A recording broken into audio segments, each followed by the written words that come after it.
Hello, welcome to Git Academy Plus. So today we are going to discuss the concept of voltage buildup process in DC machine. Before this, we have discussed the various concepts of the DC machine. In this particular lecture, we will discuss how does the voltage buildup takes place and what are the basic conditions which must be satisfied in order to produce the voltage buildup in the generator. ठीक है, देखिए मैं जब भी voltage buildup process की बात करता हूँ तो ऑब्वियस है कि उसके लिए सम ऑफ द कंडीशंस है कि जो कंडीशंस आपको सेटिस्फाई करवानी होंगी. देखिए मैं हेडिंग डालता हूँ कंडीशंस to be satisfied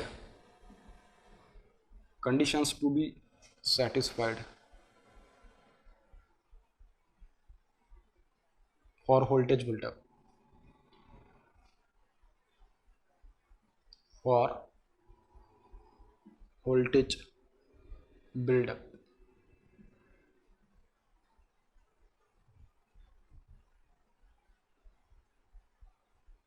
ठीक है इस टाइप से. अब सबसे जो मेन इंपॉर्टेंट बात जब भी करते हैं अपन वोल्टेज बिल्डअप प्रोसेस की, तो जब अपन उसका नो लोड कैरेक्टरिस्टिक्स जब जनरेटर का ड्रॉ करते हैं तो उस टाइम पे अपन बात करते हैं कि उसमें रेसिडुअल मैग्नेटिज्म होना बहुत जरूरी है. क्या होना जरूरी है? रेसिडुअल मैग्नेटिज्म होना बहुत जरूरी है. हैंस देखिए मेरी सबसे जो पहली कंडीशन होगी residual magnetism must be present. So I will write it as a residual magnetism must be produce. Residual magnetism must be present. ठीक है. अब सपोज आपके पास जो फील्ड वाइंडिंग है उसमें अगर रेसिडुअल मैग्नेटिज्म प्रेजेंट है और उसके बाद अगर आप उसके ऊपर कुछ प्रोसेस करा रहे हैं, मतलब क्या आप जनरेटर को घुमाओगे, उसके बाद घुमाने के बाद और आप जो आपके पास फील्ड वाइंडिंग है उसको जो सप्लाई दोगे, फील्ड वाइंडिंग का जो करंट आएगा फील्ड करंट, वो क्या करेगा उस रेसिडुअल मैग्नेटिज्म को एक तो असिस्ट कर सकता है या तो एक तो अपोज कर सकता है.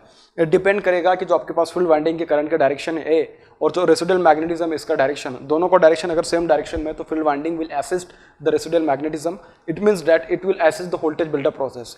अगर ऐसा नहीं है, फील्ड वाइंडिंग का जो टर्मिनल है या उसमें जो आने वाली फील्ड करंट की जो पोलैरिटी है या उसकी डायरेक्शन जो है इस टाइप से है कि वो आपके जो रेसिडुअल मैग्नेटिज्म है उसको क्या कर रहा है, अपोज कर रहा है, तो उस पर्टिकुलर केस में जो वोल्टेज बिल्डअप होगा वो बिल्कुल भी मतलब वोल्टेज बिल्डअप प्रोसेस जो होगा वो मैं कह सकता हूँ कि it will not progress, it will actually I can say it will destroy. Due to this what will happen, the voltage buildup will not takes place. अगर वोल्टेज बिल्डअप टेक्स प्लेस नहीं होगा तो इस कंडीशन में अपन क्या कर सकते हैं, so that voltage buildup process will occur and the field polarity flux और field flux and the residual magnetism जो उसकी वजह से आने वाला फ्लक्स, अगर दोनों फ्लक्स अगर अपोजिट डायरेक्शन में है तो टोटल फ्लक्स जो आएगा वो क्या आ जाएगा, कम आ जाएगा और वोल्टेज बिल्डअप इसके पहले जितना हो रहा उससे भी कम होगा. तो मेरा मेन मकसद अभी ये होगा कि मैं ऐसा क्या करूं उसमें कि दोनों की पोलैरिटी या दोनों का जो फ्लक्स होगा क्या करना चाहिए, असिस्ट करना चाहिए. सबसे पहली बात मैंने क्या बोला, मैंने बोला कि residual magnetism must be present.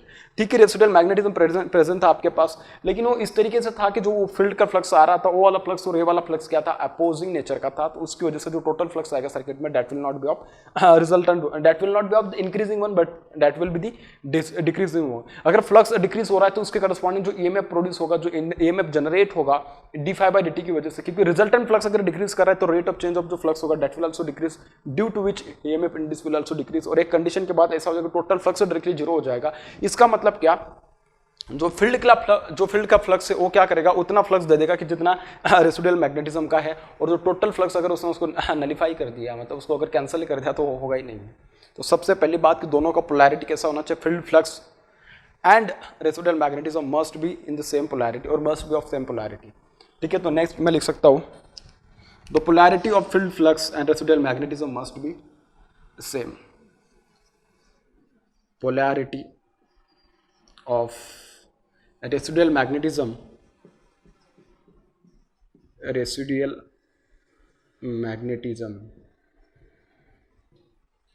and residual magnetism की वजह से जो फ्लक्स आएगा वो कौन सा फ्लक्स होगा, रेसिडुअल फ्लक्स. तो मैं चाहे तो उसको ऐसा भी लिख देता हूँ पोलैरिटी ऑफ रेसिडुअल मैग्नेटिज्म, और I can say what, residual flux, और I can call it as what, residual flux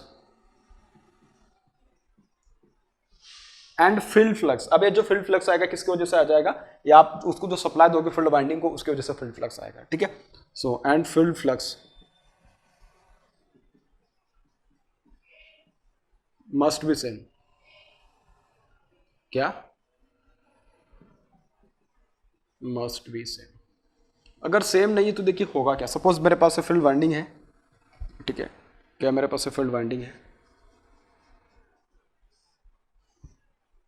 ठीक है। अब ये फील्ड वाइंडिंग में जो फील्ड करंट जा रही है किस टाइप से जा रही है, इस टाइप से जा रही है, ठीक है। अब मैं ऐसा मान के चल रहा हूँ कि इसमें जो रेसिडियल मैग्नेटिज्म है उसका पोलैरिटी या उसकी वजह से आने वाला जो फ्लक्स था उस फ्लक्स का डायरेक्शन और इस फ्लक्स का डायरेक्शन दोनों का डायरेक्शन सेम है, तो इसकी वजह से ये जो फील्ड फ्लक्स आएगा उसका जो फ्लक्स होगा फाई एफ, जो रेसिडियल मैग्नेटिज्म है उसका जो फ्लक्स होगा फाई रेसिडियल, दोनों कैसे होंगे आपके पास, दोनों सेम डायरेक्शन में होंगे, तो दोनों क्या करेंगे, टोटल फ्लक्स को क्या करेंगे, असिस्ट करेंगे, टोटल फ्लक्स विल इंक्रीज। बात समझ में आ गई। तो उसकी वजह से जो ईएमएफ प्रोड्यूस होगा वो क्या करेगा, इंक्रीजिंग नेचर का होगा, और जो उसका जो नो लोड का जो ग्राफ होता है उस ग्राफ को क्या करेगा, फॉलो करेगा। बात समझ में आ रही है। दूसरी बात क्या हो सकती है कि सपोज अगर ये ऐसा नहीं है, दूसरा कंडीशन क्या हो सकता है, दूसरा कंडीशन सपोज अगर आपके पास इस टाइप से है कि आपके पास जो फ्लक्स आ रहा है कौन सा, रेसिडुअल फ्लक्स का पोलैरिटी कैसे है, अपोजिट डायरेक्शन में है, किसका, फील्ड फ्लक्स का। तो सपोज अगर मैं फील्ड फ्लक्स को इस टाइप से कर रहा हूँ और इसमें अगर सपोज आपके पास phi F is phi S minus of what, phi residual है इस टाइप से, तो क्या करना पड़ेगा, phi F minus phi residual, ठीक है। फाई रेसिडुअल थोड़ा ज़्यादा ही छोटा हो गया इस टाइप से, तो क्या करोगे भाई, दिस इज फाई रेसिडुअल, तो इसमें क्या होगा, टोटल फ्लक्स तो आपका क्या हो जाएगा, डिक्रीज हो जाएगा, और टोटल फ्लक्स डिक्रीज हो जाएगा तो EMF induce will also decrease, EMF generated will also decrease. इसका मतलब क्या है, this is not the required expression और this is not the desired condition.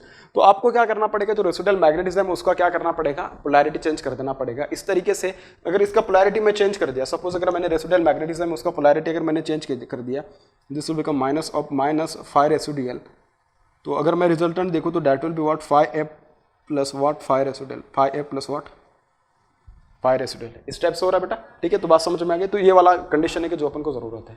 तीसरा कंडीशन ये हो सकता है कि सर सपोज अगर आप में से कुछ लोग सोच रहे होंगे कि सपोज अगर उसमें रेसिडुअल फ्लक्स अवेलेबल नहीं है तो क्या करोगे, क्या बोल रहा हूं मैं, सपोज अगर आपके पास रेसिडुअल फ्लक्स अवेलेबल ही नहीं है तो क्या करोगे आप लोग।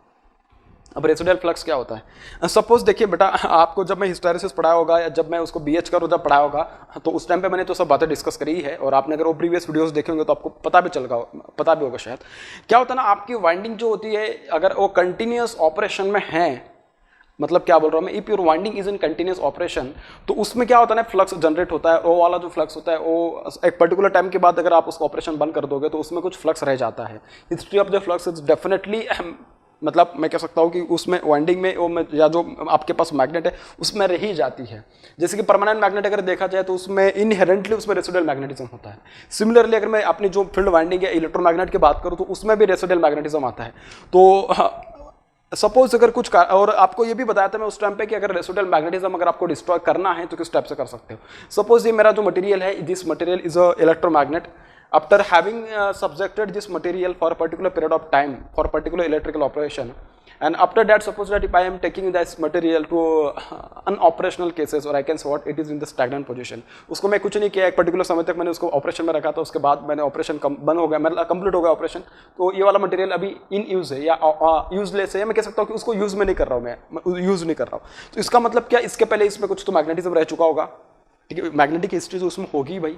लेकिन सपोज जब मैं इसको यहाँ से सपोज अगर मैं भिलाई से उसको रायपुर लेके जा रहा हूँ और कुछ कारण की वजह से, मतलब कि जो रास्ते थे उसमें बहुत खड्डे थे, तो सपोज अगर नीचे गिर गया तो गिरने की वजह से उसके ऊपर एक दो बार थोड़ी हैमरिंग वगैरह हुई होगी, ऐसा कुछ हुआ होगा, तो इसकी वजह से इसके अंदर की जो डायपोल्स है ना, dipoles will try to cancel their equivalent magnetism, ठीक है। तो उसकी वजह से ये होगा कि भाई इसमें जो मैग्नेटिज्म था, जो रेसिडुअल मैग्नेटिज्म था, भाई क्या हो गया, रेसिडुअल मैग्नेटिज्म उसका जीरो हो गया। रेसिडुअल मैग्नेटिज्म अगर जीरो होगा और मैं ऐसी मटेरियल को सपोज अगर उसको सप्लाई दे दिया और मैंने देखा कि भाई इसमें रेसिडुअल मैग्नेटिज्म है ही नहीं, रेसिडुअल मैग्नेटिज्म है ही नहीं, तो वोल्टेज बिल्डअप प्रोसेस ऑकर होगा ही नहीं। तो इसका मतलब क्या, आपके पास ये एक वाला कंडीशन हो सकता है कि जिसमें अगर रेसिडुअल मैग्नेटिज्म था लेकिन उसको अगर हैमरिंग की वजह से या कुछ ऐसे मैं कह सकता हूँ मैकेनिकल ऑपरेशंस की वजह से उसके जो इंटरनल जो मैग्नेटिक लाइंस का जो डायपोल का जो स्ट्रक्चर होगा वो अगर डिस्टर्ब हो चुका होगा, उसकी वजह से अगर मैग्नेटिज्म जो था उसमें रेसिडुअल मैग्नेटिज्म अगर जीरो हो गया है, तो उस केस में क्या करेंगे, उसको अगर अपन रिप्रोड्यूस करना चाहते हैं रेसिडुअल मैग्नेटिज्म, तो उसको क्या करेंगे, वो उसी वाइंडिंग को, मतलब यही वाइंडिंग है ना, इस वाइंडिंग को मैं क्या करूंगा, इस वाइंडिंग में अगर मुझे रेसिडुअल मैग्नेटिज्म अगर प्रोड्यूस करना है, इस वाइंडिंग को देखिए एक मैं डीसी सप्लाई के जरिए क्या करूंगा, थोड़े कुछ समय के लिए मैं उसको सप्लाई दूंगा।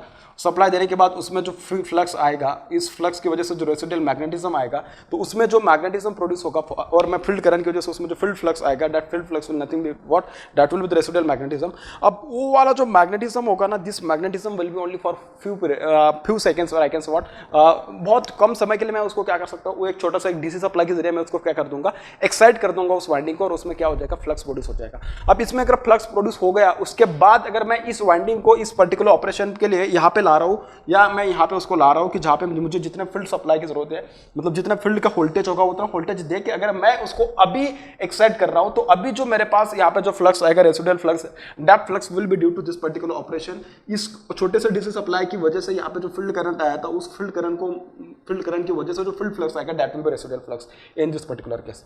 बात समझ में आ रही है? तो ये जो प्रोसेस होता है कि जिसमें अपन को रेसिडुअल मैग्नेटिज्म एस्टैब्लिश करना होता है by using external DC supply, small DC supply you can say, तो उसकी जो प्रोसेस होती है उसमें रेसिडुअल मैग्नेटिज्म प्रोड्यूस करने के, that process is called as field flashing. That is called as what, field flashing. अगर उसमें रेसिडुअल मैग्नेटिज्म नहीं है तो उसमें प्रोड्यूस करना है अगर आपको, तो उसको तुम बोलोगे फील्ड फ्लैशिंग। क्या बोलोगे? Field flashing. तो फील्ड फ्लैशिंग के जरिए क्या कर सकते हो आप अपने वाइंडिंग में फील्ड फ्लक्स इंट्रोड्यूस कर सकते हैं या रेसिडुअल मैग्नेटिज्म प्रोड्यूस कर सकते हैं। बात समझ में आ गई? बिल्कुल सही है। तो ये रहा एक सबसे इंपॉर्टेंट प्रोसेस के जिस प्रोसेस से अपन क्या कर सकते हैं, उसमें एक पहला कंडीशन है कि जिस कंडीशन को अपन को सेटिस्फाई करना होगा। बात समझ में आ गई? अब एक बहुत इंपॉर्टेंट बात अगर मैं बोलूँ तो देखिए, इसमें एक बात आपको समझ में आएगी और उस बात से अपन को बहुत कुछ पता चल जाएगा। क्या? देखिए, जो ईएमएफ जनरेटेड जो होता है ना, जनरेटेड में that is equals to E G is equals to K times of phi multiply by what, omega N. तो इसका मतलब क्या, आपको एक बात पता चल जाएगी कि ईजी जो जनरेटेड ईएमएफ होगा, that will be directly proportional to what, flux, that will be directly proportional to what, omega N. अब ये जो फ्लक्स होगा ना, उसमें दोनों फ्लक्स आएंगे। कौन कौन सा फ्लक्स आएगा? इसमें आएगा आपके पास फील्ड फ्लक्स और कौन सा आ जाएगा, रेसिडुअल फ्लक्स। क्या आ जाएगा? Field flux and what, residual flux. So I can say that this is the field flux and what, field residual flux. अब ये जो दोनों फ्लक्सेस है, when this both the fluxes are into the picture, it means that generated EMF will be proportional to the what, field flux and what, residual magnetism। जितना ज्यादा, देखिए आप कह सकते हो कि जितना ज्यादा ये रहेगा उसके करस्पॉन्डिंग उतना ज्यादा EG प्रोड्यूस होगा, लेकिन उसके लिए भी एक लिमिट होता है कि जब तक वो सैचुरेशन के नीचे होगा तब तक ही पॉसिबल है, सैचुरेशन के ऊपर चला गया तो पॉसिबल नहीं है। ठीक है, उसके बाद ये जो EG होगा, EG is also directly proportional to what, omega N. Omega N मतलब क्या? जो रोटेशन होगा आपके पास, जिस तरीके से आप प्राइम मूवर से रोटर को घुमाओगे, मतलब जनरेटर को घुमाओगे आप उसके प्राइम मूवर से, तो उसमें यह डिपेंड करेगा कि उसका रोटेशन कितना है, उसका स्पीड कितना है, उसके ऊपर डिपेंड करने वाला है। अगर उसका स्पीड एक पर्टिकुलर वैल्यू से कम है तो पॉसिबल नहीं है, उससे अगर ज़्यादा है तो पॉसिबल है। सिमिलरली अगर मैं इसमें बात करूँ तो देखिए, इसमें जो फील्ड फ्लक्स आएगा एक पर्टिकुलर वैल्यू होगी, उस वैल्यू के करस्पॉन्डिंग की बात आएगी। अगर उस वैल्यू से कम है तो उसमें पॉसिबल नहीं है कि, अगर सपोज मैंने ऐसा बोल दिया कि यहाँ पे जो फील्ड फ्लक्स है, फील्ड फ्लक्स बेसिकली किसकी वजह से आ जाएगा, फील्ड करंट की वजह से आ जाएगा। और फील्ड करंट अगर सपोज उसमें प्रोड्यूस हो ही नहीं रही है, आपने जो फील्ड, देखिए फील्ड जो होता है अपन डीसी मशीन में जो पढ़ते हैं, तो IF is equals to phi f is equals to what, V by RF। ठीक है, अगर RF का वैल्यू बहुत ही ज़्यादा है, बहुत ही ज़्यादा है, तो उसके करस्पॉन्डिंग जो ये आएगा बहुत ही कम है, बहुत ही कम है, तो ये भी बहुत ही कम हो जाएगा। अगर ये बहुत ही कम है तो बेटा इसमें मतलब फील्ड फ्लक्स इतना कम है कि मतलब वो पॉसिबल ही नहीं है कि वो क्या करे, टोटल फ्लक्स को क्या करे, असिस्ट करे और टोटल इंक्रीज्ड फ्लक्स आए उसमें। तो मतलब इस कंडीशन में तो पॉसिबल नहीं कि उतना जनरेटेड ईएमएफ अपन को मिल सकता है। तो इसका मतलब क्या, इसका वैल्यू भी बहुत ज़्यादा अफेक्ट करने वाला है EG के प्रोडक्शन के ऊपर। तो देखते हैं कि उसका वैल्यू कितना होना चाहिए। ठीक है, तो देखिए ये जो अपने पास जनरेटेड ईएमएफ जो होता है उसके करस्पॉन्डिंग जो नो लोड कर्व आता है आपके पास, क्या आता है, नो लोड कर्व। देखिए मैं इसकी बात करता हूं,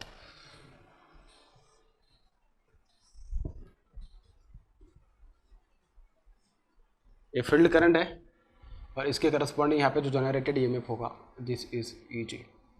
बात समझ में आ गई? तो जो आपके पास जो ईएमएफ जनरेट होता है, क्या बोल रहा हूं मैं, the EMF generated will be in such A way that, उसका जो ग्राफ आएगा इस टाइप से आएगा।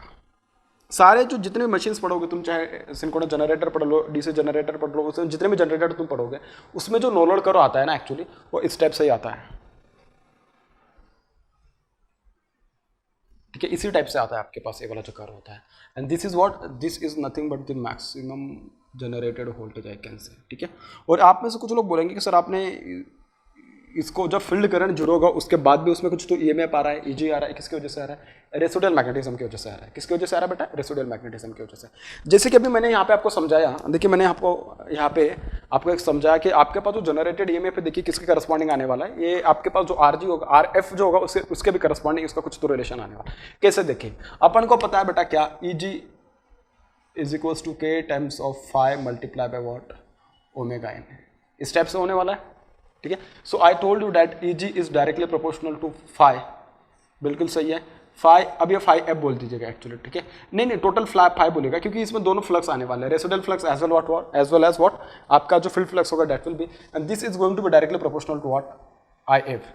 ये इसके लिए प्रोपोर्शनल होने वाला है क्योंकि आपके पास जो 5 आने वाला है this is 5F plus why 5 residual plus what 5 residual, इस टाइप से आने वाला है। This is directly proportional to what? IF, ठीक है। अब इसमें क्या होगा, रेसिडुअल फ्लक्स उसको तो तुम इंक्रीज कर नहीं सकते हो क्योंकि एक बार अगर आपके वाइंडिंग में अगर वो रेसिडुअल फ्लक्स है तो आपके पास जो क्वांटिटी है विच कैन इंक्रीज और decrease that is this one, field flux, ठीक है। तो ये आपके पास इंक्रीज और डिक्रीज, अगर ये चेंज होगा तो उसके करस्पॉन्डिंग ये चेंज होगा, अगर ये चेंज होगा तो उसके करस्पॉन्डिंग EG भी चेंज होगा।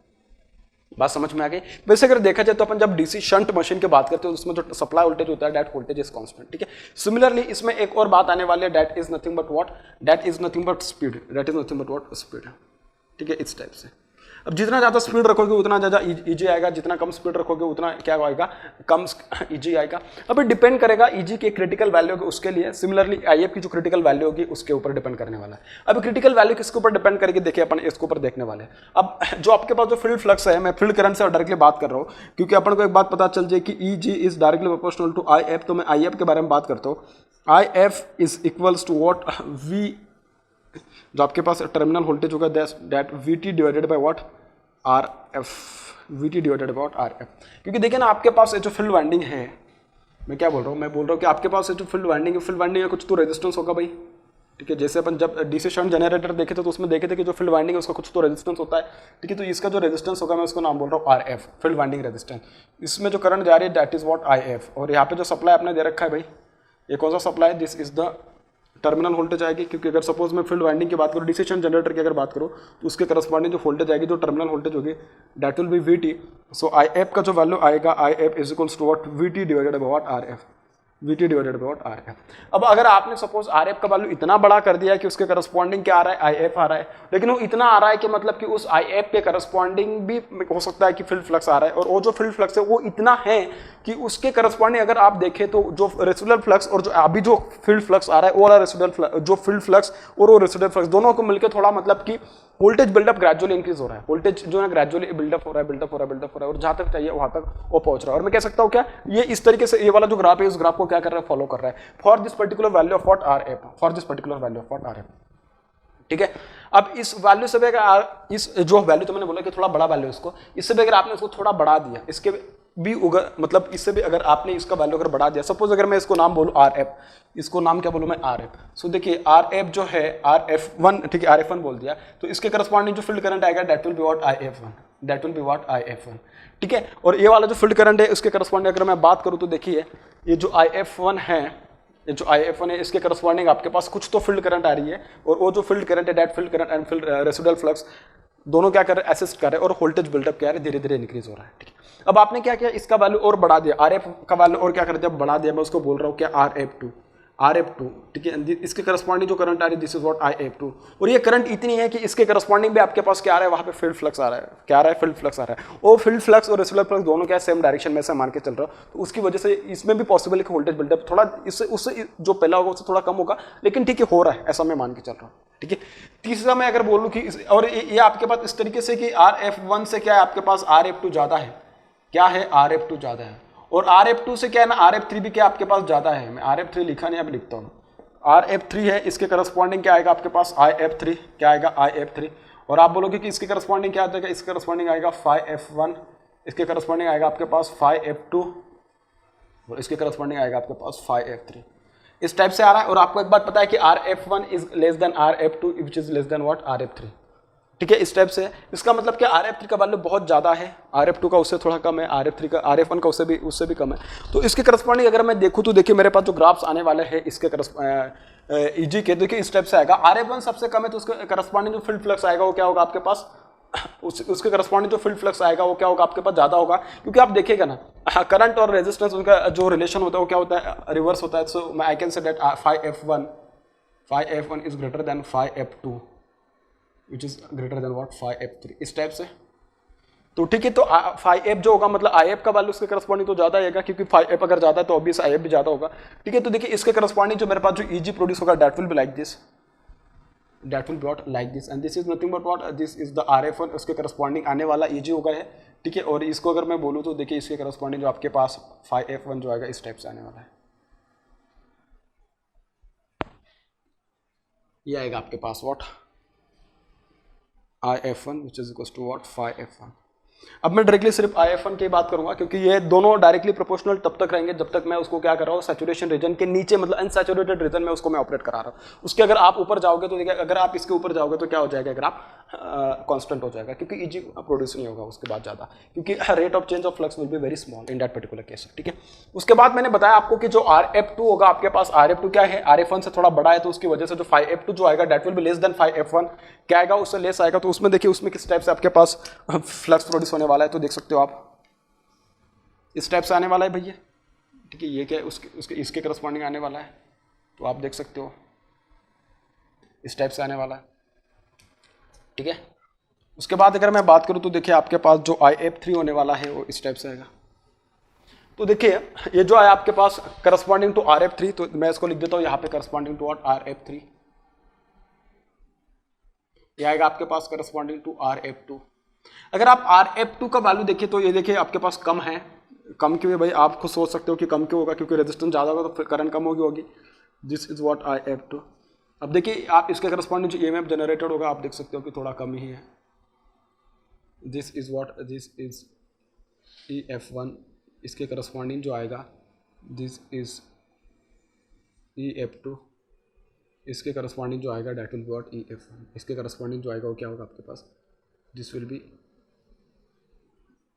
EF1, इस टाइप से रहने वाला है. और इसके करस्पॉन्डिंग RF3 के करस्पॉन्डिंग देखो तो देखिए ये यहाँ पे टच कर रहा है उसको, तो अगर ये यहाँ पे टच कर रहा है इस टाइप से, ये आएगा आपके पास क्या IF3, ये क्या आएगा IF3, और ये आएगा आपके पास क्या EF3, ये क्या आएगा आपके पास EF3. EF3 बोलने से ज़्यादा बेटर होगा EG3. ये EF क्यों आया है, एक्साइटेशन थोड़ी ना. ये आएगा आपके पास EG1, EG2, EG3. ठीक है, इस टाइप से.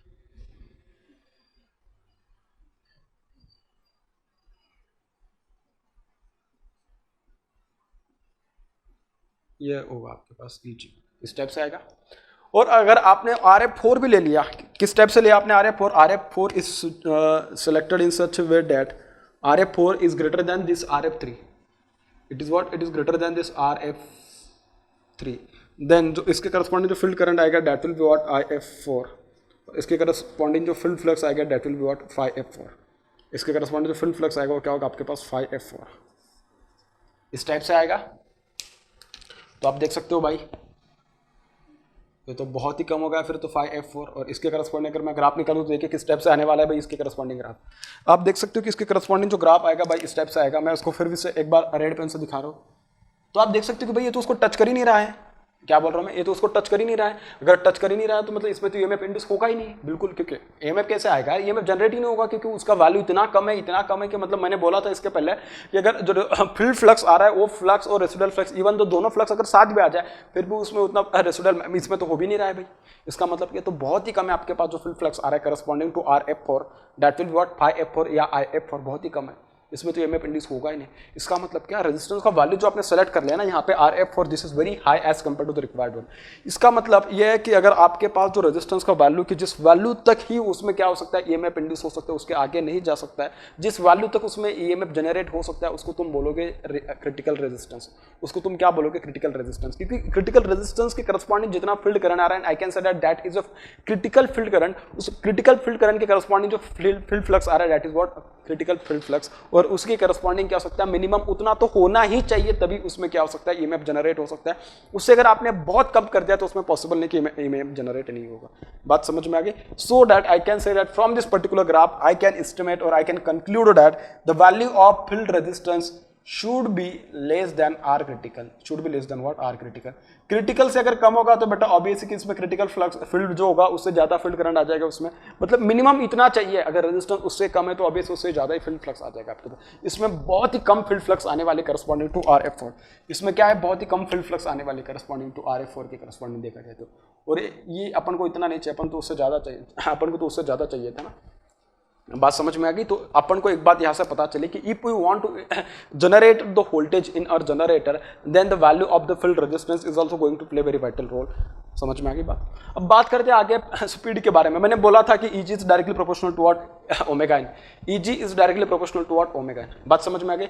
जितना ज्यादा आपके पास ओमेगा एन होगा उतना क्या होगा आपके पास Eg ज्यादा होगा, उतना ज्यादा क्या होगा आपके पास Eg होगा। अगर उससे भी आपने कम स्पीड कर दिया तो उसके करस्पॉन्डिंग पॉसिबल नहीं होगा कि आप उसको क्या कर सकते हैं, ईएमएफ जनरेट करा सकते हो। ठीक है, तो देखिए मैं उसके बारे में बात कर लेता हूँ भाई। करस्पॉन्डिंग मतलब स्पीड के ऊपर अपन का Eg के स्टेप से डिपेंड करता है, उसके लिए ग्राफ ड्रॉ करते हैं। ये आएगा आपके पास Eg का ग्राफ वर्टिकल एक्सिस। अरे यार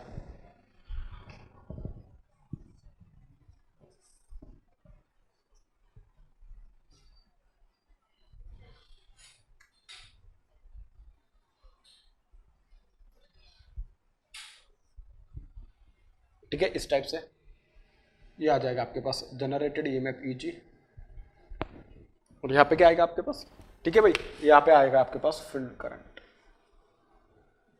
ठीक है, अब देखिए मैं सबसे पहले एयर गैप लाइन के बारे में बात कर लेता हूँ। एयर गैप लाइन के करस्पॉन्डिंग देख लेते हैं। तो एयर गैप लाइन देखिए एक बार, ये वाली होगी एयर गैप लाइन। आइडियली देखा जाए तो इस टाइप से आपके पास क्या होना चाहिए, ईएमएफ इंड्यूस होना चाहिए। क्या होना चाहिए, ईएमएफ इंड्यूस होना चाहिए। ठीक है, अब मैं फील्ड करंट की कोई एक पर्टिकुलर वैल्यू ले लेंगे, एक पर्टिकुलर फील्ड करंट इतना है तो उसके करस्पॉन्डिंग मतलब क्या ना, सपोज अगर मैं इसके करस्पॉन्डिंग बात कर रहा हूँ Eg इज इक्वल टू के फाई ओमेगा एन, मुझे देखना है कि ओमेगा एन के ऊपर Eg किस टाइप से ये होता है, किस टाइप से Eg प्रोड्यूस होता है। ठीक है, तो देखिए एक particular value of omega N में ले लिया तो उसके करस्पॉन्डिंग जो Eg इंड्यूस होगा देखिए किस टाइप से होगा, उसको टच करना चाहिए, एक्चुअली टच नहीं कर रहा है। ठीक है, मैं उसको थोड़ा फिर से निकालता हूँ। इस टाइप से मेरे पास क्या आ जाएगा, Eg इंड्यूस होगा। ये क्या आपके पास है N1। ठीक है, उसके बाद मैं और स्पीड को बढ़ा दिया तो स्पीड को बढ़ाने की वजह से क्या होगा, देखिए Eg is directly proportional to omega N है, इसको अगर मैं बढ़ा दिया तो ऑब्वियस है कि ए भी क्या कर जाएगा, बढ़ जाएगा। तो देखिए किस टाइप से होगा, फिर ये आ जाएगा यहाँ पे, ये आएगा इस टाइप से। ठीक है, ठीक है, ये उसको मैं बोल रहा हूँ Eg1 corresponding to N1, this is Eg2 corresponding to N2। Similarly मैं बात कर रहा हूँ Eg3 करस्पॉन्डिंग टू, ये आ गया देखिए यहाँ पे आप देख सकते हो, हाँ करस्पॉन्डिंग टू N3।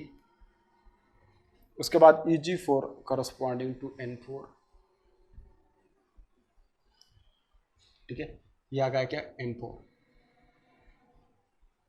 इस टाइप से। तो इसके करस्पॉन्डिंग कुछ तो स्पीड फील्ड करंट रहा होगा, सिमिलरली इसके करस्पॉन्डिंग कुछ तो फील्ड करंट रहा होगा। फील्ड करंट से कुछ लेना देना नहीं है, अपन को स्पीड के बारे में देखना है। फील्ड करंट के बारे में अपन इसके पहले देख चुके हैं। ठीक है, इस टाइप से। तो आपको क्या पता चला, आपको यहां से एक बात यह पता चली, जो N1 का वैल्यू था कम था, उससे N2 का वैल्यू ज्यादा था, और N3 का वैल्यू उससे भी ज्यादा था, और N4 का वैल्यू क्या था, उससे भी ज्यादा था। तो इनके करस्पॉन्डिंग जो ईएमएफ इंड्यूस हो रखे हैं इनके बारे में अपन डिस्कस कर लेते हैं। देखिए कितना ईएमएफ इंड्यूस हो रखा है इसके करस्पॉन्डिंग। ठीक है, थोड़ा नीचे कर दिया मैंने तो।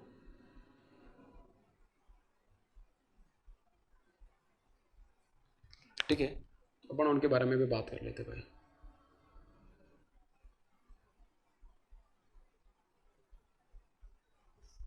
ये आएगा आपके पास इस टाइप से, तो ये आ जाएगा। इसके करस्पॉन्डिंग जो आएगा, देखिए N1 के करस्पॉन्डिंग जो स्पीड जो ईएमएफ जनरेट होगा, मैक्सिमम तो इतना जनरेट हो सकता है, क्योंकि उसके आगे देखा जाए तो प्रोड्यूस नहीं करने वाला है। ठीक है, इसके बाद अगर देखा जाए तो ये इसको कर रहा है, तो इसके करस्पॉन्डिंग थोड़ा नीचे आ गया, इस टाइप से आ गया। ठीक है, तो देखिए ये कैंसिल हो जाएगा, फिर इसको मैं कम कर देता हूँ, तो ये नहीं आएगा भाई। ठीक है, उसके बाद इसके करस्पॉन्डिंग बात करते हैं, ये थोड़ा ज़्यादा आएगा। अरे यार ये भी बहुत ही कम कर देना। ठीक है, ये आ जाएगा फिर वो वाला। तो,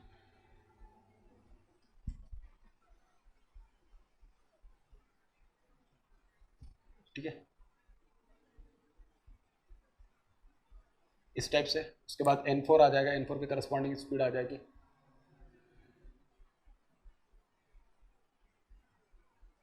इस टाइप से। तो ये आ जाएगा आपके पास क्या,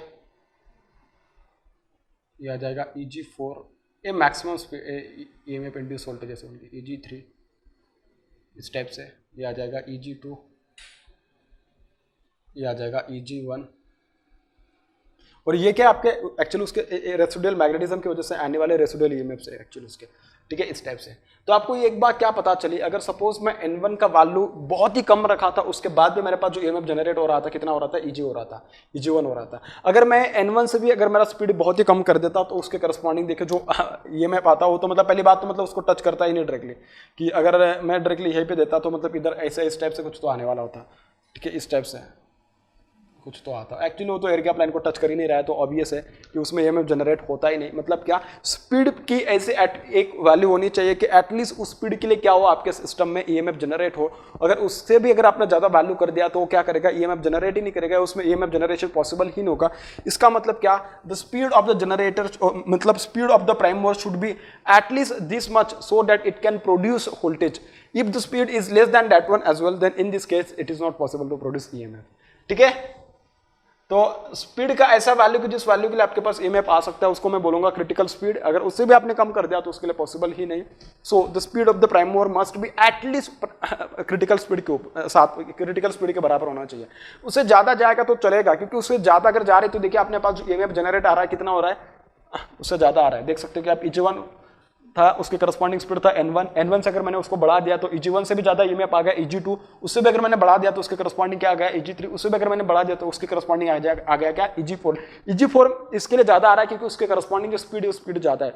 Eg3 उससे थोड़ा कम है इसके लिए क्योंकि उसके करस्पॉन्डिंग जो स्पीड है N3 is less than N4।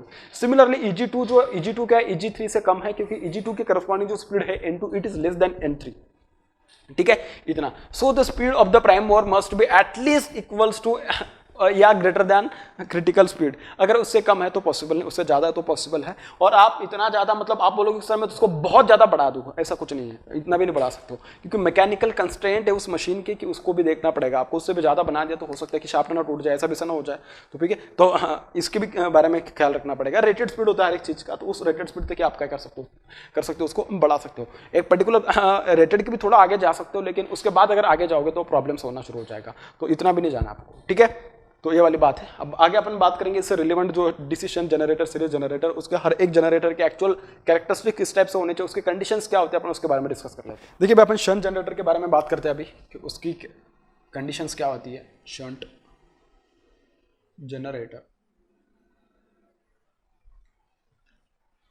तो शंट जनरेटर का सबसे पहले अपन डायग्राम बना लेते हैं।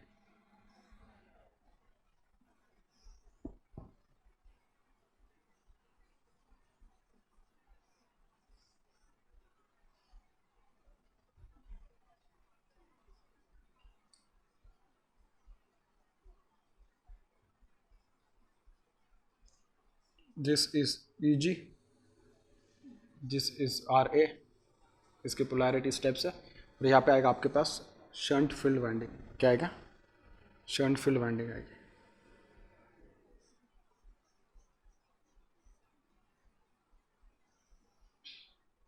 और यहाँ पे आपके पास है टर्मिनल वोल्टेज, क्या है, टर्मिनल वोल्टेज Vt, ठीक है भाई। यहाँ से जो करंट आएगा आपके पास, this will be armature, sorry field current, यहाँ से जो आएगी this will be armature current, और यहाँ पे जो आएगी आपके पास क्या होगी, लाइन करंट। बात समझ में आ गई। अब इसमें भी क्या है ना, आपके पास देखिए जो फील्ड फ्लक्स है या जो फील्ड करंट है, एक्चुअली यहाँ पे जाने वाली फील्ड करंट है, the polarity of the field winding should be in such way that the flux produced by the field winding must assist। तो देखिए इसकी वजह से जो फील्ड करंट आएगा वो फील्ड करंट के करस्पॉन्डिंग जो फ्लक्स आएगा that is what, that is phi f, ठीक है। और इसमें जो रेसिडुअल फ्लक्स है उसके करस्पॉन्डिंग जो रेसिडुअल फ्लक्स, इसके में जो रेसिडुअल फ्लक्स है वो फ्लक्स और इसका फ्लक्स दोनों की पोलैरिटी सेम है, ऐसा मैं मान के चल रहा हूँ। So this is phi residual. तो इसकी वजह से जो टोटल फ्लक्स आएगा, टोटल फ्लक्स क्या करेगा, इंक्रीज करेगा। टोटल फ्लक्स क्या करेगा, इंक्रीज करेगा। देखिए टोटल फ्लक्स आपके पास क्या कर रहा है, इंक्रीज हुआ है आपके पास क्या है, और रोटर को आप क्या कर रहे हैं, घुमा रहे हैं। मतलब क्या, प्राइम मूवर के साथ आप क्या कर रहे हैं, रोटर को घुमा रहे हैं। स्टेटर क्या है, स्टेशनरी है। तो उसमें क्या होगा आपके पास, देखिए आप क्या एक्चुअली यहाँ पे क्या आपके पास आप देख सकते हो कि ये जो है आपके पास आर्मेचर, इस आर्मेचर को क्या कर रहे हो आप, घुमा रहे हो, आर्मेचर को क्या कर रहे हो आप, रोटेट करा रहे हो, ठीक है। अगर आप इसको रोटेट करा रहे हो, ये फील्ड वाइंडिंग कंडक्टर, मतलब ये क्या फील्ड कंडक्टर है, दिस इज व्हाट रोटेशन, तो इसकी वजह से मतलब क्या होना, ये फील्ड है और क्या है कंडक्टर, कंडक्टर क्या कर रहा है, मूव कर रहा है, किसमें, कांस्टेंट फील्ड में, मतलब current carrying conductor placed in magnetic field, और ये कंडक्टर कैसा मूव कर रहा है, तो इसमें rate of change of flux आ रहा है, बिल्कुल सही, rate of change of flux है, इसका मतलब क्या होगा, इसमें ईएमएफ जनरेट होगा, अभी क्या होगा, ईएमएफ जनरेट होगा, तो जो ईएमएफ जनरेटेड है इसका पोलैरिटी देखिए मैंने क्या दिखाया, ईजी दिखाया इस टाइप से। अब ये जो रेटेड, अभी जो जनरेटेड ईएमएफ है, ये जनरेटेड ईएमएफ डिपेंड करेगा जो आपके पास जो टोटल फ्लक्स आने वाला है उसके करस्पॉन्डिंग, ठीक है। मैंने क्या बोला, आपके पास देखिए फील्ड फ्लक्स आया, फील्ड फ्लक्स से करस्पॉन्डिंग जो टोटल फ्लक्स था वो बढ़ गया, क्यों, क्योंकि रेसिडुअल फ्लक्स और ये फील्ड फ्लक्स दोनों की पोलैरिटी कैसी थी, एडिटिव थी, तो टोटल फ्लक्स इंक्रीज होगा, टोटल फ्लक्स इंक्रीज होने की वजह से जो टोटल जनरेटेड ईएमएफ है, अब वो जनरेटेड ईएमएफ क्या होगा आपके पास, इंक्रीज होगा, जनरेटेड ईएमएफ इंक्रीज होने की वजह से देख सकते हो आपकी यहाँ पे जो वोल्टेज आएगी, एक्चुअली आपके पास यहाँ पे कौन सी वोल्टेज आएगी बेटा, I F is going to be equals to what, this is equals to V T divided by what, R, V T divided by what, R F, इस टाइप से। और ये जो वीटी है क्या आपके पास, V T is equals to what, E G minus I A R A, E G minus what, I A R A, इस टाइप से है। अब देखिए मैंने क्या बोला, टोटल फ्लक्स इंक्रीज होने की वजह से ईजी इंक्रीज होगा, ईजी इंक्रीज होने की वजह से ये ड्रॉप तो क्या होगा आपके पास, ये ड्रॉप इतना बहुत बड़ा ड्रॉप नहीं है, ठीक है, आर्मेचर रेजिस्टेंस बहुत ही स्मॉल रेजिस्टेंस होता है, लो रेजिस्टेंस कैटेगरी में आता है आर्मेचर रेजिस्टेंस, तो ये ड्रॉप इतना नहीं होगा, तो इसकी वजह से क्या होगा, ईजी इंक्रीज होने की वजह से क्या होगा, आई एफ इंक्रीज होगा, आई एफ इंक्रीज होने की वजह से क्या होगा, ये फाइव एफ इंक्रीज होगा, फाइव एफ इंक्रीज होने के बाद फिर से एक बार ये क्या होगा आपके पास, फाइव टी इंक्रीज होगा, फाइव टी इंक्रीज होने के बाद और एक बार फिर से क्या होगा आपके पास, ये ईजी इंक्रीज होगा, और एक बार ये ईजी इंक्रीज होने की वजह से क्या होगा आपके पास, और एक बार आई एफ इंक्रीज होगा। ये प्रोसेस कंटिन्यूसली चलता रहेगा कि जब तक आपके जो जनरेटर है उसमें रेटेड ईएमएफ नहीं आता है तब तक क्या करेगा, प्रोसेस कंटिन्यू चलता रहेगा। बात समझ में आ गई, लेकिन तभी पॉसिबल है जब दोनों फ्लक्स का डायरेक्शन कैसा है, सेम पोलैरिटी का है, उस टाइप में, ठीक है। तो आप सबसे पहले उसमें क्या लिखोगे, देयर शुड बी, देखिए कंडीशंस में लिख रहा हूं, conditions to be satisfied for the voltage buildup process in case of the shunt generator, ठीक है, बस मैं ऐसा लिख रहा हूँ, residual flux must be present, मैं डायरेक्टली 5R लिख रहा हूँ, residual flux must be present, high residual must be present, ठीक है। उसके बाद 5F and residual flux polarity must be same या both must be of additive polarity, 5F and 5R residual should be of additive polarity, should be of additive, should be of additive polarity, ठीक है। उसके बाद अब simple एक बात मुझे बोलो आप, यहाँ पे क्या आपके पास VT मतलब ऑब्वियस है कि जनरेटर, तो आउटपुट क्या होगा आपके पास, इलेक्ट्रिकल होगा क्योंकि इनपुट मैकेनिकल है। तो यहाँ पे क्या होगा, सपोज मेरे पास यहाँ पे एक लोड है, सपोज मैं बोल रहा हूँ कि आपके पास एक लोड है, तो लोड का रेजिस्टेंस होगा भाई, ठीक है। सपोज इनिशियली इस लोड रेजिस्टेंस का वैल्यू बहुत कम है comparison to this what, comparison to this field resistance, comparison to what, this field resistance, अगर इस आरएल का वैल्यू बहुत कम है तो यहाँ से जो भी कुछ करंट आने वाली होगी ना, पूरी की पूरी करंट कहाँ चली जाएगी, आईएल जो होगी आपके पास किस में चली जाएगी, आरएफ में आएगी। आरएफ में किसके कंपैरिजन में ज्यादा होगी, आईएफ से भी बहुत ज्यादा करंट अगर आरएल में जा रही है, इसका मतलब क्या, इसका मतलब इसमें तो इनिशियली करंट ही नहीं आएगी, अगर क्योंकि अगर इसका रेजिस्टेंस बहुत ही कम है कंपैरिजन टू आरएफ, तो इसमें करंट आएगी नहीं। और एक बात हो सकती है उसमें, क्या हो सकती है, RA और RL, जब मैं टोटल रेजिस्टेंस की बात करता हूं तो उस टाइम पे क्या करते हैं अपन, जो वोल्टेज सोर्स होता है उसको अपन क्या करते हैं, शॉर्ट सर्किट करते हैं। तो RL और RA इन दोनों का जो पैरेलल कॉम्बिनेशन आ जाएगा, parallel combination of RL and RA, this parallel combination must be greater then the field resistance RA। इसकी वजह से होगा क्या, फील्ड रेजिस्टेंस देखिए अगर ये कम है तो जो इसके करस्पॉन्डिंग जो फील्ड करंट आएगा that will be greater than what, the current flowing through in this particular two branches, ठीक है। तो इसमें ये होगा कि भाई IF का जो वैल्यू होगा क्या होगा, ज्यादा होगा, अगर IF ज्यादा होगा तो उसके करस्पॉन्डिंग जो फील्ड फ्लक्स आएगा वो ज्यादा होगा, फील्ड फ्लक्स ज्यादा होने की वजह से phi-t बढ़ जाएगा, phi-t बढ़ने की वजह से EG बढ़ेगा, लेकिन ये कंडीशन सेटिस्फाई होना चाहिए। ये कंडीशन सेटिस्फाइड होने के बाद जो आपके पास EG आएगा, EG क्या होगा, इंक्रीजिंग नेचर का होगा। तो इसके लिए बहुत जरूरी है कि आपके पास जो रेजिस्टेंस का वैल्यू होगा आपके पास RF, जो फील्ड रेजिस्टेंस है वो क्या होना चाहिए आपके पास, it should be less than the parallel combination of RL and RA। बात समझ में आ गई, ठीक है। तो नेक्स्ट कंडीशन क्या लिखोगे, नेक्स्ट कंडीशन लिखोगे कि RF must be less then RL parallel RA, RL parallel what RA। बात समझ में आ गई, और मैं क्या बोल सकता हूँ, ये RF का वैल्यू इतना भी क्या नहीं होना चाहिए, छोटा नहीं होना चाहिए कि मैंने उस टाइम पे बोला था आपको, ये छोटा नहीं होना चाहिए, बड़ा नहीं होना चाहिए, कैसा होना चाहिए, ये बहुत ज़्यादा भी बड़ा नहीं होना चाहिए भाई, कितना बड़ा नहीं होना चाहिए, जैसा मैंने बोला था उस टाइम पे कि RF4 के करस्पॉन्डिंग, इसी वीडियो में मैंने उसके बारे में डिस्कस किया था, तो it should be less than what, it should be less than the critical field resistance. So RF should be less than R field critical resistance से क्या होना चाहिए, कम होना चाहिए, कि एटलीस्ट उसके करस्पॉन्डिंग EMF इंड्यूस हो ऐसा, ठीक है। उसके बाद जो स्पीड होना चाहिए, क्या होना चाहिए, N should be greater than what, N critical. जो आपके पास जो स्पीड है आपके पास प्राइम मूवर का, it should be greater than what, critical speed. अगर ये वाली कंडीशन है, 5-6 कंडीशन जो मैंने लिखे, if this conditions are satisfied then I can say that the EMF induce in case of the shunt generator will be of what, will be of the, जिस type से अपन चाहते हैं एक्सपेक्टेड, जो desired होगा उस काइंड ऑफ होगा, और उसमें वोल्टेज बिल्डअप प्रोसेस भी क्या होगा, एकदम करेक्ट होगा, स्मूथ प्रोसेस होगा, अपन ऐसा बोल सकते हैं। ये रहा शंट जनरेटर के लिए। सिमिलरली मैं बात कर लेता हूँ किसके लिए, सीरीज जनरेटर के लिए। किसके लिए, सीरीज जनरेटर के लिए, ठीक है। तो सीरीज जनरेटर जो होगा भाई, उसके बारे में अगर मैं बात करूँ,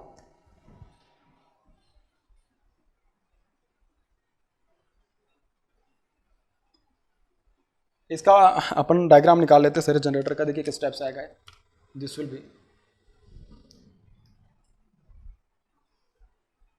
field winding, this is armature,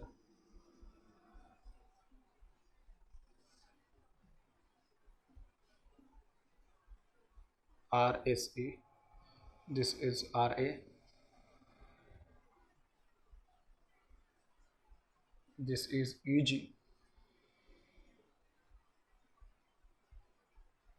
this is what, EG। और यहाँ पे आपके पास है टर्मिनल वोल्टेज, यहाँ से आने वाली करंट होगी आपके पास IL is equals to IA is equals to IF, इस टाइप से करंट आने वाली है, ठीक है, ठीक है। तो सीरीज जनरेटर के बारे में बात कर लेते हैं।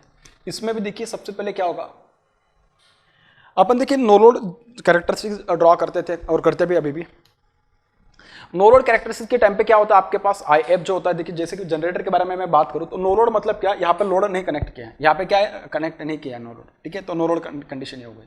तो यहाँ से जो भी करंट आती थी आपके पास और जो भी EMF इंड्यूस होता था एट नो लोड पे, पूरा का पूरा उसके करस्पॉन्डिंग जो करंट आती थी कहाँ पे जाती थी आपके पास, फील्ड में जाती थी। कहाँ पे जाती थी, फील्ड में जाती थी। बात समझ में आ गई।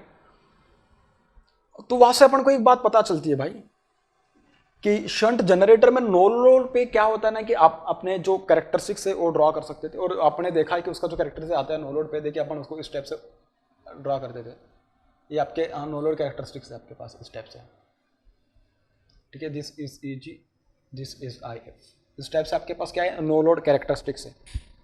तो इसके बारे में अगर देखा जाए तो देखिए नो लोड पे अगर मैं यहाँ पे अगर कुछ कनेक्ट करूँ नहीं तो इसका मतलब क्या, this current will become out 0 ampere, this current will become out 0 ampere. अगर करंट ही 0 हो गई तो मुझे एक बात बोलिए, इसके करंट के करस्पॉन्डिंग जो फ्लक्स आएगा, फील्ड फ्लक्स, क्योंकि यहाँ पे armature current, field current and load current तीनों करंट सेम है, क्योंकि दोनों वाइंडिंग कैसे, armature winding and field winding both are connected in series.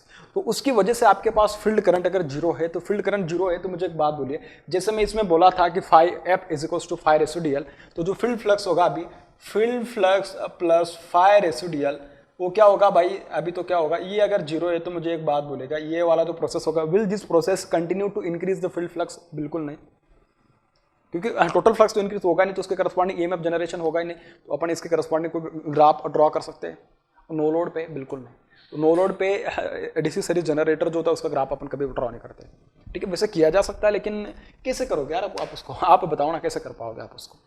Field current मतलब ये वाला जिसने जितना तेजी से उसको इंक्रीज कर सकता है उतना तेजी से, तो मतलब ये अकेला कैसे इंक्रीज कर पाएगा उसको, ठीक है। तो अपन उसके बारे में नो लोड पे कभी बात नहीं करते। लेकिन यहाँ पे अगर मैं कंडीशंस की बात करूँ तो देखिए लोडेड कंडीशन पे उसकी बात की जा सकती है। कहाँ पे, लोडेड कंडीशन पे, क्योंकि अगर मैंने यहाँ पे लोड कनेक्ट कर दिया, सपोज अगर मैंने यहाँ पे लोड कनेक्ट कर दिया, तो लोड करने के बाद क्या होगा आपके पास, लोड कनेक्ट करने के बाद यहाँ पे जो करंट आएगा that will be what, non zero current. Non zero current है तो उसके करस्पॉन्डिंग जो फील्ड फ्लक्स आएगा that will B non zero field flux. तो फील्ड करंट इंक्रीज होने की वजह से फील्ड फ्लक्स क्या होगा, इंक्रीज होगा, उसके करस्पॉन्डिंग जो फ्लक्स आएगा that will be what, total flux, it will be of increasing nature. लेकिन इसके लिए इंपॉर्टेंट सबसे पहले ये बात है कि आपके पास जो रेसिडुअल फ्लक्स है और आपके पास जो फील्ड फ्लक्स है, this both the flux must be of same polarity, both must be of what, additive polarity. जैसे मैंने बोला था कि fire residual must be present, तो सेम केस इसमें भी आने वाला है, ठीक है। तो उसकी जो कंडीशंस है, कंडीशंस लिख लीजिएगा, मैं क्या बोल रहा हूँ उसके, तो मैं लिख रहा हूँ उसकी कंडीशंस। तो सबसे पहला कंडीशंस क्या होगा भाई, सबसे पहला जो कंडीशन होता है ना, वो होता है आपके पास कि residual flux must be present. क्या? Residual flux must be present. So phi residual must be present.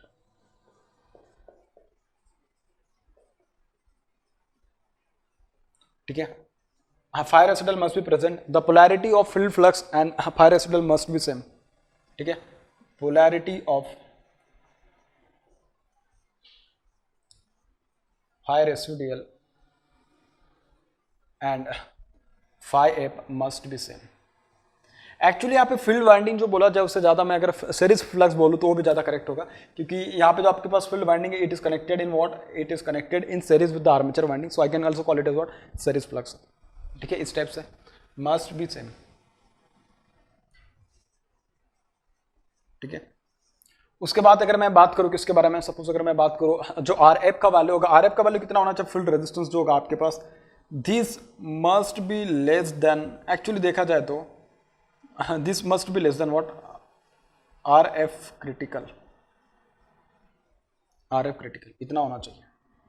अभी आपके पास आर एफ क्रिटिकल ये कहने से ज़्यादा बेटर होगा आपके पास this is what R S E, लेकिन यहाँ पे जो टोटल रेजिस्टेंस है ना, total resistance is responsible for what, current flowing through the circuit. तो मैं इसको ऐसे कह सकता हूँ, क्या आपके पास जो टोटल रेजिस्टेंस है वो क्या होना चाहिए आपके पास, this is equals to R series plus armature resistance, this should be less than that of R field या आर क्रिटिकल। तो देखिए भाई यहाँ पे जो आपके पास जो रेजिस्टेंस आएगा, अभी रेजिस्टेंस देखिए, अब जब इसमें करंट फ्लो होगी तो ये करंट का वैल्यू जो होगा किस टाइप से कितना होना चाहिए। तो अगर मैं बात बोलूँ, देखिए जो टोटल सीरीज रेजिस्टेंस है आपके पास R S E plus load resistance, क्योंकि जब आप इसमें करंट फ्लो करेगी तो बेटा तीनों के तीनों जो पार्ट्स है तीनों के तीनों क्या आने वाले, पिक्चर में आने वाले। क्योंकि अगर मैं सपोज यहाँ पे करंट का वैल्यू लिखूँ, करंट जो आएगा आपके पास armature current is equals to series current is equals to what, load current, this is equals to E G upon R A plus R S E plus R L. तो तीनों resistance क्या है भाई, picture में आने वाले। अगर तीनों रेजिस्टेंस पिक्चर में आने वाले तो इन तीनों का जो एडिशन होगा are S E plus R L, और आर ए भी लिख सकते हो लेकिन वो बहुत छोटा होता है तो उसको अपन निगलेक्ट भी कर सकते हो। It should be less than what, R F, या मैं कह सकता हूँ कि आर क्रिटिकल से कम होना चाहिए। ठीक है, क्रिटिकल रेजिस्टेंस से कम होना चाहिए। ठीक है, उसके ग्राफ के टाइम पे मैंने आपको समझाया था, जैसे कि हाँ मैं स्टार्टिंग में जब समझाता हूँ वो वाला बात। ठीक है, सिमिलरली अगर मैं स्पीड की बात करूँ तो स्पीड क्या होना चाहिए, N should be greater than what, N should be greater than N critical, N should be greater than what, N critical. तो ये बेसिक कंडीशन है कि जो आपके पास डीसी सीरीज जनरेटर में सेटिस्फाई होनी चाहिए if you want to generate the EMF in DC generator. ठीक है, तो ये बेसिक चीजें भाई शंट जनरेटर के लिए, सीरीज जनरेटर के लिए, आप ऐसे ही सिमिलरली आप कंपाउंड जनरेटर के लिए भी पढ़ सकते हो, डिफरेंशियल के भी लिए पढ़ सकते हो। ठीक है, ऐसे हर एक जनरेटर के लिए एप्लीकेबल है, और वही इसी टाइप से मतलब ये बेसिक जो कंडीशंस है, स्पीड की, रेजिस्टेंस की, फील्ड करंट की, फील्ड फ्लक्स की, उसके बाद रेसिडुअल फ्लक्स, फील्ड फ्लक्स, इनके पोलैरिटीज के बारे में। तो कभी कभी ऐसा होगा कि अगर सपोज आप में से किसी ने, या ऐसा हो गया सपोज कि अपन उसमें सब कुछ उसमें इंट्रोड्यूस कर रहे हैं, लेकिन बाय डिफॉल्ट अगर उसमें सपोज ये सब कुछ कंडीशन सेटिस्फाई होने के बाद भी अगर उसमें ईएमएफ इंड्यूस नहीं हो रहा है तो उसके पीछे क्या रीजन हो सकती है, क्या चेंज करना क्या चेंज करना पड़ेगा। Either you will have to change the direction of rotation, field polarity, या रेसिडुअल मैग्नेटिज्म उसका पोलैरिटी थी। उसमें बहुत अलग अलग चीजें कि जिसकी मतलब अपन को थोड़ी ना पता है। इसके पहले सपोज अगर मैं बोलूं कि रेसिडुअल मैग्नेटिज्म उसमें है एक्चुअली सपोज, और आपका फील्ड फ्लक्स अगर उसको सपोर्ट नहीं कर रहा है तो क्या करोगे, सपोर्ट करना चाहिए, इसके लिए क्या करोगे। मैंने स्टार्टिंग में बोला था कि उसका पोलैरिटी चेंज कर दोगे आप रेसिडुअल मैग्नेटिज्म, लेकिन कैसे करोगे। फील्ड करंट अगर सपोज उसको अपोजिंग नेचर की तो उसमें तुम कैसे करोगे। तो इससे अलग अलग चेंजेस और अलग अलग कंडीशन है, तो उनके बारे में थोड़ा बात कर लेते हैं। क्योंकि अगर एक को चेंज हो रहा है या एक जो है उसका पोलैरिटी जैसा चाहिए अपन को वैसा नहीं है, तो उसको कैसे चेंज करेंगे उसके बारे में अभी बात करें। देखिए अब मैं मान के चल रहा हूँ कि मेरे पास जो कंडीशंस थे, कौन कौन से कंडीशंस थे, सपोज मेरे पास सारे कंडीशंस फुलफिल हो गए। ठीक है, व्हाट आर द कंडीशंस। ठीक है, देखिए कंडीशन 1 कि residual flux must be present, ये भी मेरे पास है भाई, phi residual must be present, must be present. ठीक है, कंडीशन नंबर 2 क्या है भाई आपके पास, जो कंडीशन नंबर 2 है कि field flux phi F and phi residual both must be of same polarity, must be of same polarity, then the value of RF should be less than what, RF critical। ठीक है, उसके बाद the speed should be greater than what critical speed, क्या speed should be greater than what critical speed. और इसमें मैंने बोला था कि R F must be less than what R F critical. और मैं कह सकता हूँ क्या आर एफ, ये डिसीजन जनरेटर है ना, वहाँ से मैं समझा रहा हूँ, बाकी सारे जनरेटर के लिए थोड़ा सा चेंज होगा, आप उतना समझ सकते हो। R F should be less than the parallel combination of R L and what R A, इतना भी आपको पता है, ठीक है। ये सारे जो कंडीशन है, कंडीशन सेटिस्फाई हो गए। और उसमें सपोज अगर मैंने कुछ ऑपरेशन कराया या मैंने कुछ उसमें अगर चेंजेस किए, तो चेंजेस क्या है, देखिए केस 1 अगर कंसिडर किया जाए, क्या है, if the direction of rotation is changed, ये वाला मेरे पास कंडीशन 1 है, case 1, if direction of rotation is change, direction of rotation is changed, is what changed, ठीक है, ये मैंने कर दिया उसमें। तो उसकी वजह से होगा क्या, देखिए आपके पास डिसीजन जनरेटर देखिए किस टाइप से है, ये उसका फील्ड वाइंडिंग है भाई, और ये आपके पास क्या है, आर्मेचर है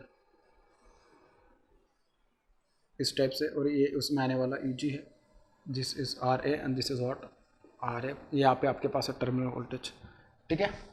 अब मैंने बोला क्या, मैंने बोला कि ये जो जनरेटर है इसका जो रोटेशन है इस टाइप से, क्लॉकवाइज डायरेक्शन में रोटेशन है, तो इसके करस्पॉन्डिंग जो ईजी आता है इस टाइप से आता है, इसके करस्पॉन्डिंग जो आर्मेचर करंट आती है आपके पास यहाँ पे, क्या बोल रहा हूँ मैं, इसके करस्पॉन्डिंग जो आर्मेचर करंट आती है उसका डायरेक्शन इस टाइप से, सपोज ये आपके पास आने वाली आर्मेचर करंट यहाँ से, ठीक है। इसमें जो फील्ड फ्लक्स और फील्ड करंट देखिए आपके पास F1 है और आपके पास क्या है, सपोज F2, ये दो टर्मिनल आपके पास फील्ड करंट या फील्ड वाइंडिंग के, ठीक है।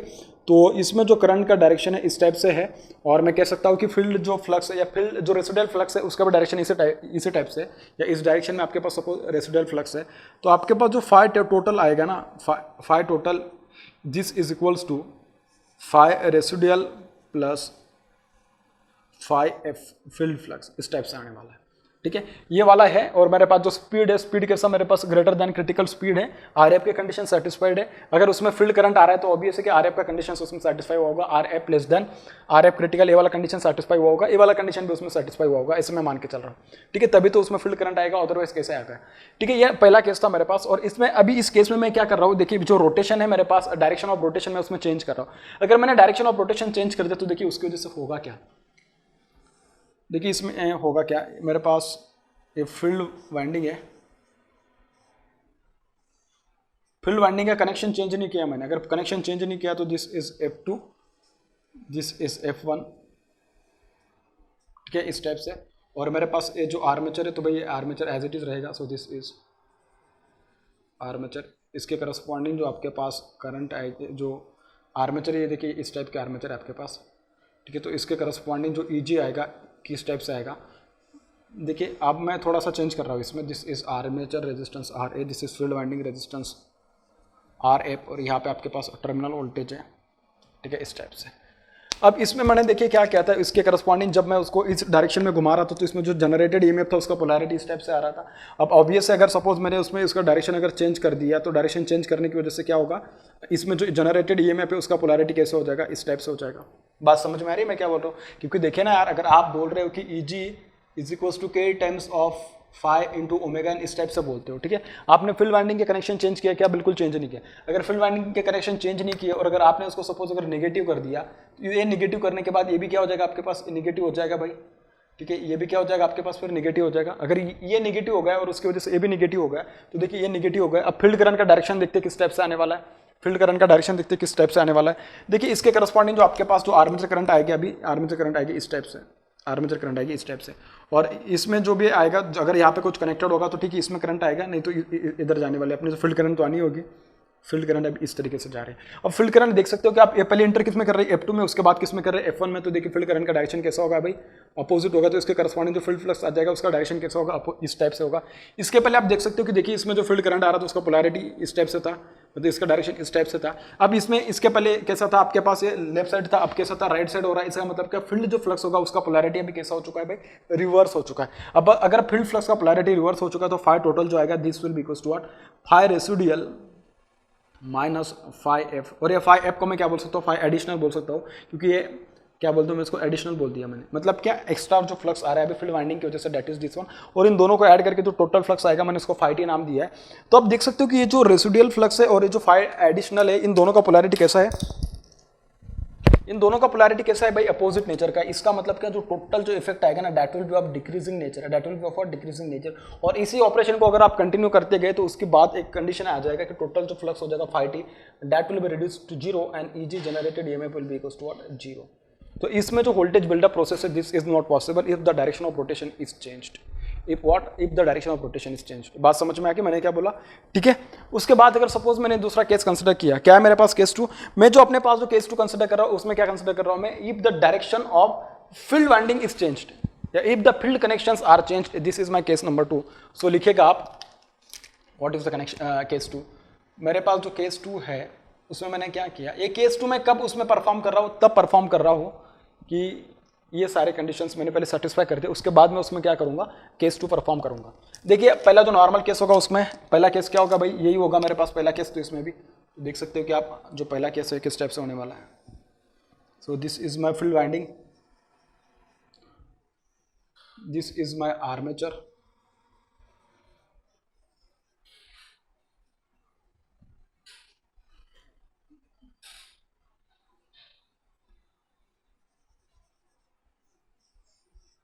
मेरे पास आर्मेचर है भाई,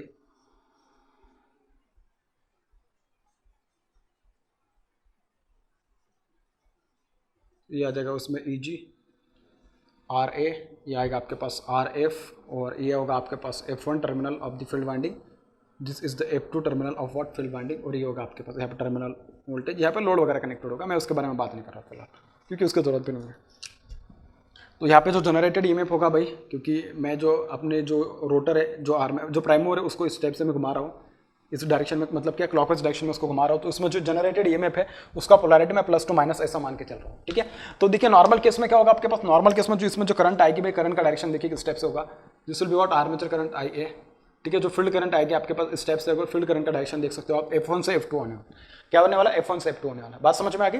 अब आपने क्या किया, कुछ भी चेंज नहीं किया, सिर्फ ये जो फील्ड वाइंडिंग के कनेक्शन है उसको क्या कर दिया आपने, रिवर्स कर दिया। फील्ड वाइंडिंग के जो कनेक्शन है उसको क्या कर दिया, रिवर्स कर दिया। तो मैं बोल रहा हूँ यहाँ पे, if the field connections are reverse, if the field connections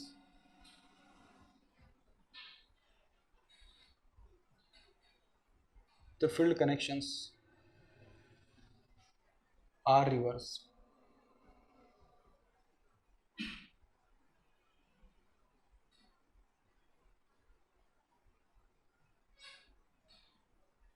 if the field connections are reverse, देखिए फील्ड कनेक्शंस रिवर्स होने के बाद क्या हो जाएगा, जो प्रोसेस होगा आपके पास किस टाइप से होगा देख सकते हो आप, ये होगा इस टाइप से,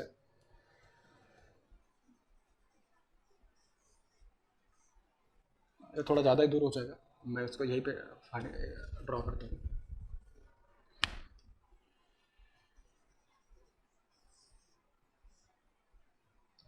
ठीक है भाई, इस टाइप से, और ये आपके पास फील्ड वाइंडिंग है,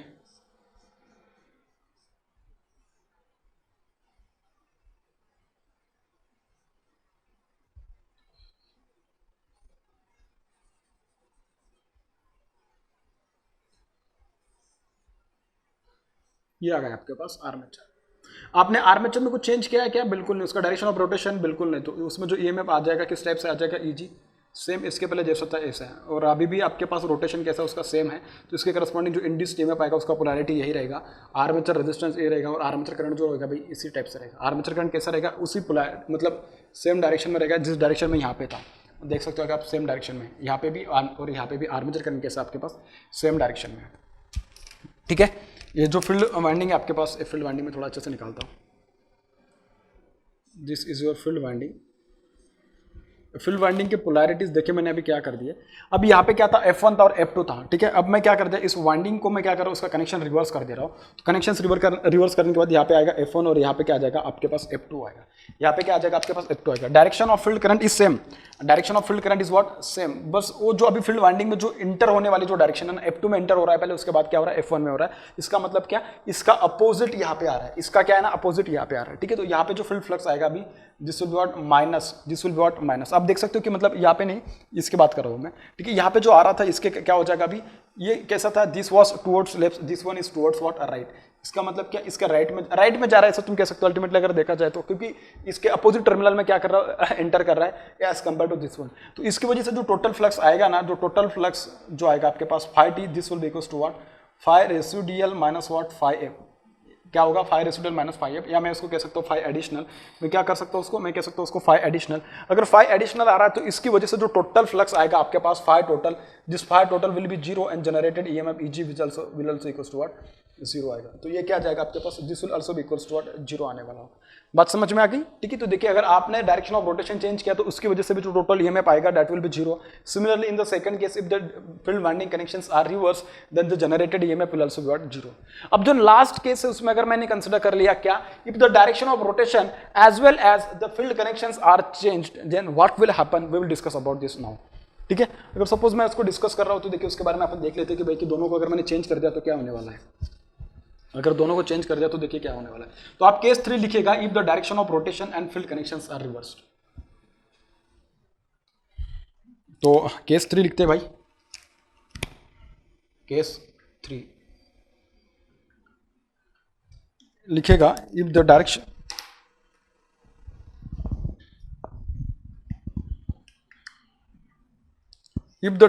of rotation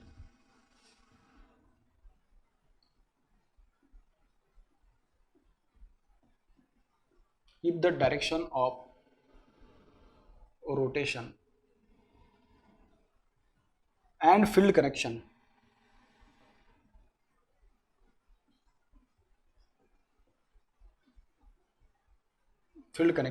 are reversed, ठीक है। तो नॉर्मल केस जब अपन देखे थे तो उसमें देखिए आपके पास नॉर्मल केस होगा, ये क्या होगा भाई, नॉर्मल केस होगा इस टाइप से। So this is field winding, ये होगा आपके पास यहाँ पे आर्मेचर,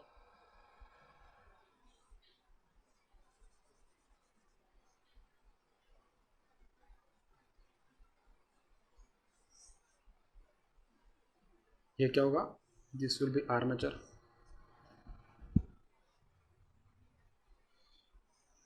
इस टाइप से।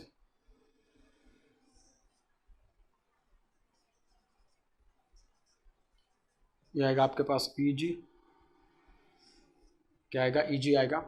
इसमें नॉर्मल में जो ईएमएफ इंड्यूस हो रहा है और डायरेक्शन देखिए उसका यही है, क्लॉकवाइज डायरेक्शन है। आर्मेचर रेजिस्टेंस, जो करंट आ रहा है आपके पास this is of this direction, ठीक है।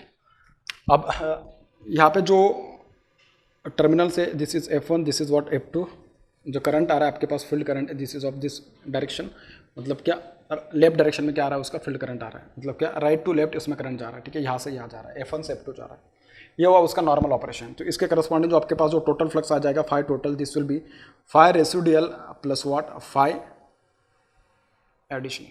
मतलब क्या, आप एक बात समझ के देखना ये कि अगर मैंने रेसिडुअल मैग्नेटिज्म को और फील्ड करंट के डायरेक्शन को दोनों को सेम माना, इसका मतलब क्या, जो रेसिडुअल मैग्नेटिज्म था उसका पोलैरिटी इस डायरेक्शन में था। बात समझ में आ गई। तो जो सेकंड ऑपरेशन जो उसके ऊपर मैं मतलब जो ऑपरेशन में उसके ऊपर परफॉर्म करने वाला हूँ वो ऑपरेशन इस तरीके से है कि ये मेरे पास फील्ड वाइंडिंग है, क्या है मेरे पास, this is the field winding,